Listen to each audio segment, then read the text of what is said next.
ETF index mutual funds నేర్చుకుని stock మార్కెట్లో రాణించాలనుకుంటున్నారా? వెంటనే ఈ నెంబర్కి కాల్ చేయండి. నమస్తే రమగారు. నమస్తే జయ. రమగారు, రాక్షసుల్లో కూడా మహాశివుని భక్తులు అసలు కోకొల్లలు కదండి, పరమ భక్తులు ఉన్నారు.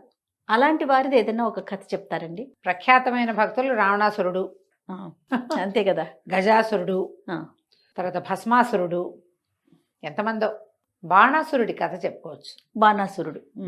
బాణుడు. ఈ బాణుడు ఎవరంటే బలి చక్రవర్తి కుమారుడు. బలి ఎవరు? ప్రహ్లాదుని మనవడు. ప్రహ్లాదుడు ఎవరు? హిరణ్యకశిపుడి కుమారుడు. రాక్షసుడైన హిరణ్యకశిపుడికి అది కూడా పుట్టుకతోటే విష్ణుద్వేషంతో పుట్టాడు వాళ్ళు. హిరణ్యాక్ష హిరణ్యకశిపులు ఇద్దరు విష్ణు ద్వారపాలకులైనటువంటి వైకుంఠ ద్వారపాలకులైన జయ విజయుల యొక్క అవతారాలు. వాళ్ళ యొక్క శాపం వల్ల జన్మించిన వాళ్ళు. వాళ్ళిద్దరూ ఇక్కడ జన్మించారు.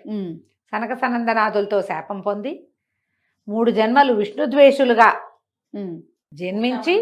జన్మించి మళ్ళీ వైకుంఠం చేరుకోవటం. స్వామి సేవకి ఎక్కువ కాలం దూరంగా ఉండలేము, 3 జన్మలతో ముగించుకుంటామంటే ఈ అవకాశాన్ని తీసుకున్నారు. మొట్టమొదట హిరణ్యాక్ష హిరణ్యకశిపులుగా పుట్టారు. హిరణ్యాక్షుడు భూమిని చేస్తే, అంటే భూమిని పాతాళంలోకి సముద్రంలోకి తొక్కేస్తే, భూమిని రక్షించడానికి ఆదివరాహ స్వరూపంలో విష్ణువు స్వయంగా వచ్చి హిరణ్యాక్షుడిని సంహరించారు. ఇంకా హరిద్వేషాన్ని పెంచుకున్న హిరణ్యకశిపుడు విపరీత వరాలతోటి విష్ణుద్వేషంతో ఉన్నాడు. ఆయన కుమారుడు ప్రహ్లాదుడు.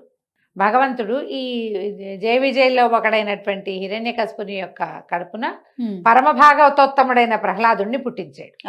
అతని కోరిక మేరకి ఈ హిరణ్యకశిపుడు ఎలాంటి వరాలు, అమోఘ వరాలు అడిగాడు కదా. ఇంట్లో కాదు, బయట కాదు, మనిషి కాదు, జంతువు కాదు అని అతను అడిగిన విపరీత వరాలకి సరైన స్వరూపంలో నరసింహావతారంలో సగం మానవ శరీరం, సగం సింహపు శరీరంతో సంహరించాడు. అతని కుమారుడు ప్రహ్లాదుడు. ప్రహ్లాదుని కుమారుడు విరోచనుడు. అతని కుమారుడు బలి. బలి వైష్ణవ ద్వేషి కాదు, విష్ణుద్వేషి కాదు. కానీ దేవతల పట్ల ద్వేషం అసురులకి సహజంగా ఉండేది. రాక్షసులకి జాతి వైరం ఉంది వాళ్ళకి. దాయాది వైరంతో వైరం అనడానికి కూడా వీల్లేదు. ఆయన దారిని ఆయన దానాలు చేసుకున్నాడు, ధర్మాలు చేసుకున్నాడు, యజ్ఞాలు చేశాడు. యజ్ఞాలు పెరిగిన కొందికి ఆయనకి దేవేంద్ర పదవి వస్తుంది. యుద్ధాలు చేశాడు కొంత. బలి ప్రత్యేకమైన తత్వం కలిగిన వాడు. సరే, బలిని అణచడానికి, అతన్ని ఆపడానికి, అతను చేసే యజ్ఞాలకి అడ్డం పడ్డానికి భగవంతుడు మళ్ళీ వామనావతారం ఎత్తి బలిని కూడా ఏం చేశాడు? సంహరించల, నేలకి తొక్కాడు. ఒక అడుగుతో కిందకి పంపించాడు.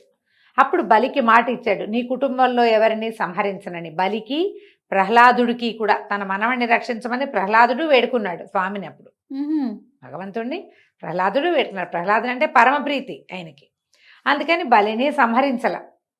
వాళ్ళకి ఇచ్చిన మాటతో ఆ కుటుంబంలో ఎవరిని సంహరించే పని ఆయన చేయలే. ఇప్పుడు తర్వాత ఎప్పుడు జరగల. ఈ బలి చక్రవర్తి యొక్క కుమారుడు బాణాసురుడు. ఇతనికి వైష్ణవ ద్వేషం ఉంది. తన తండ్రిని పాతాళానికి తొక్కేశాడన్న కోపంతో వైష్ణవ ద్వేషిగా ఉండి పెద్ద ప్రయత్నం ఏం చేయలే. కానీ శివభక్తుడుగా ఉన్నాడు అతను. ఎంత తపస్సు చేశాడో ఆయన. శివారాధనతోటి 1000 చేతులు సంపాదించుకున్నాడు బలి. అది బాణుడు. బాణాసురుడు 1000 చేతులతోటి ఉంటాడు. అంటే అంత పరమ భక్తుడండి శివుడికి. అంత భక్తుడు. 1000 కొద్ది హస్తాలు, అంటే అవన్నీ మోసుకుని తిరగదు. ఈ హస్తాలు ఖండితే మళ్ళీ పుడతాయి. అట్లా 1000 సార్లు రాగలిగే బాహువులతోటి ఆయన చరితార్థుడయ్యాడనమాట. అయితే ఈ పరమేశ్వరుణ్ణి ప్రార్థనా క్రమంలో ఆయన్ని తను నివసిస్తున్నటువంటి పరమేశ్వరుడు భక్త సులభుడు. అడిగితే ఆత్మలింగం ఇచ్చేస్తాడు, అడిగితే వెళ్ళి పొట్టలో కూర్చుంటాడు. అలా చేశాడు. ఎన్నిసార్లు చేశాడు. ఈ బాణుడు ఏమడిగాడంటే, నా శోణపురానికి నువ్వు కాపలా ఉండమని అడిగాడు. తన నగరానికి కావలి కాయమని పరమేశ్వరుని ఒప్పించుకున్నాడు. ఆయన తన గణాలతో వచ్చి శోణపురానికి కాపలా కాశాడు. శివుడు అక్కడ ఉండేవాడు ఆయన. ఆ శోణపురం, ఆ నగరం పేరు శోణితపురం అంటారు, శోణపురం అంటే. ఏమిటో దాని ప్రత్యేకత? అంటే తనని ఎవరు ఏం చేయకూడదు. ఇంకా ఈయన కాపలా ఉంటే ఎవరు రాలేరు. పరమేశ్వరుడి కాపలా ఉంటే తన జోలికి ఎవరు వస్తారు? అట్లా పెట్టుకున్నాడు. పెట్టుకుని రోజు స్వామిని ప్రతిరోజు దర్శనం చేసుకునేవాడు. ఆ బాహువుల తీట ఏమన్నాడు, ప్రభు ఇంతంత ఇన్ని చేతులు సంపాదించాను నీ నీ భక్తితోటి, నీ కృపతోటి ఇన్ని చేతులు సంపాదించాను, ఈ చేతుల తీట తీరేలాగా యుద్ధం చేసేందుకు ఎవరైనా కావాలి నాకని అడిగాడు.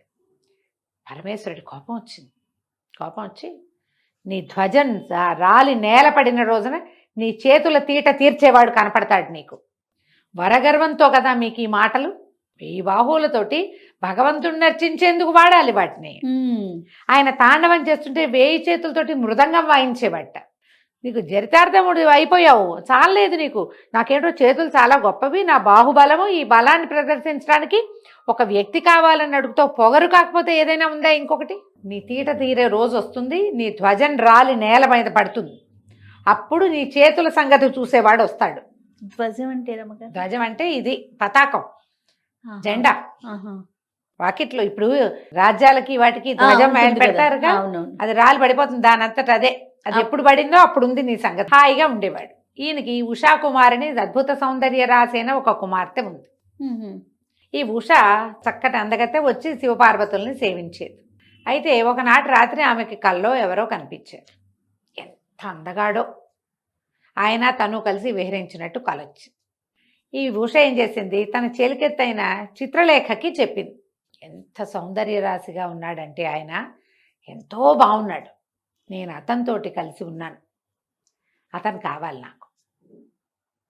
ఎట్లా అంటే ఈ చిత్రలేఖ ఏం చేసింది, మొత్తం భూమండలంలో ఉన్న అందగాళ్ళందరి చిత్రపటాలు గీసి, కృష్ణుడి పటం చూడగానే ఇలాగే ఉన్నాడు కానీ ఈయన కాదండి. రాయిగా రాయిగా కృష్ణుడి మనవడైన అనిరుద్ధుని పటాన్ని చూసి ఇతనే నా కల్లో కనిపించిందని చెప్పి చిత్రలేఖ అంది. ఇతనే అయితే మనకు బాధే ఉంది, వెళ్ళి చల్లగా తీసుకొచ్చేస్తా. రాక్షసమాయితోటి చిత్రలేఖ వెళ్ళి అనిరుద్ధుడిని తీసుకొచ్చి ఉషాదేవి మందిరంలో ప్రవేశపెట్టేసింది. రాత్రికి రాత్రి అనిరుద్ధుడు మాయమైపోయాడు. అనిరుద్ధుడు ఎవరు? అనిరుద్ధుడు ప్రద్యుమ్నుని కుమారుడు.